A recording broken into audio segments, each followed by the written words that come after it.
બધા વડીલોને મારા નમસ્કાર અને મારી ઉંમરવાળા બધાને યો. કેવું છે, કોઈક મહાપુરુષે કીધું છે કે થઈ ગયેલો પ્રેમ અને લાગી ગયેલી બાથરૂમ છુપાડો ને તોય ના છુપાય, હે ને? એવું જ છે. આ લવેરિયા વસ્તુ જેવી છે. ગાલિબે કીધું છે કે ઇશ્કને હમે નિકમ્મા કર દિયા વરના હમ ભી આદમી થે કામ કે. અને એ છે પ્રેમથી વધારે, ઇશ્કથી વધારે એના ચર્ચાની વધારે મજા છે. આ એ જ વાત છે કે આપણે મંગાયેલું પનીર બટર મસાલાથી બહુ વધારે મજા પેલી કાંદાની મફતની રિંગ્સમાં ચટણી નાખીને ખાવાની આવે. આ એ જ વાત છે. અને જો તમારા પ્રેમની ચર્ચા બધે થઈ રહી છે તો એનું મુખ્ય કારણ છે તમારા મિત્ર.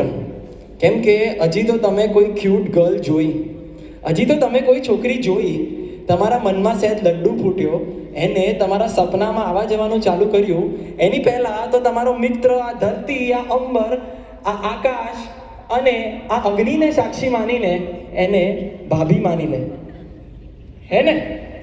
અને એવું ના હોય તેવા મિત્ર શું કામના? અને પછી પોતાનું એડી ચોટીનું દમ, પોતાના એક્ટિવાનું બધું પેટ્રોલ અને જેટલું બચેલું બેલેન્સ હોય બધું લગાવીને તમારું સેટિંગ પડાવી દે. અને યાર સેટિંગ પડે ને પછી સૌથી વધારે દુઃખી બચારા આ જ હોય. હમણાં મને કેવો ભાઈબંધ મળ્યો હતો, મને કે ભાભી હવે તો ફોન કરીને પૂછે છે કે મેરે બાબુને થાના થાયા. અલા, અમે એને ખવડાવીને જ 21 વર્ષનો ઢાંડો કર્યો છે. તું નથી ત્યારે બેન ખાતો જ તો. પણ છે પ્રેમની ચર્ચામાં કંઈક મજા તો છે.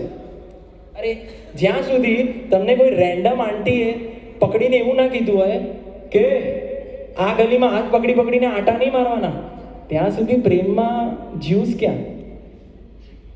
જ્યાં સુધી તમે 2.5 કલાકથી ફોન પર મંડે પડેલા હોય અને પાછળથી એક હાથ આવે અને તમારી બોચી પકડે અને તમે પાછળ જોવો ને તમારા પપ્પા હોય, એવું ના થાય ત્યાં સુધી પ્રેમમાં જ્યુસ ક્યાં? એવું જ થયું છે ભાઈ, કંઈક એવું જ થઈ ગયું છે. ખાનગીનો પ્રેમ બધે જાહેર થઈ ગયો છે અને રાયનું પહાડ બની ગયું છે, બાતની પણ બતંગડ થઈ ગયું છે. ચલો જોઈએ તો આગળ સાંભળીએ.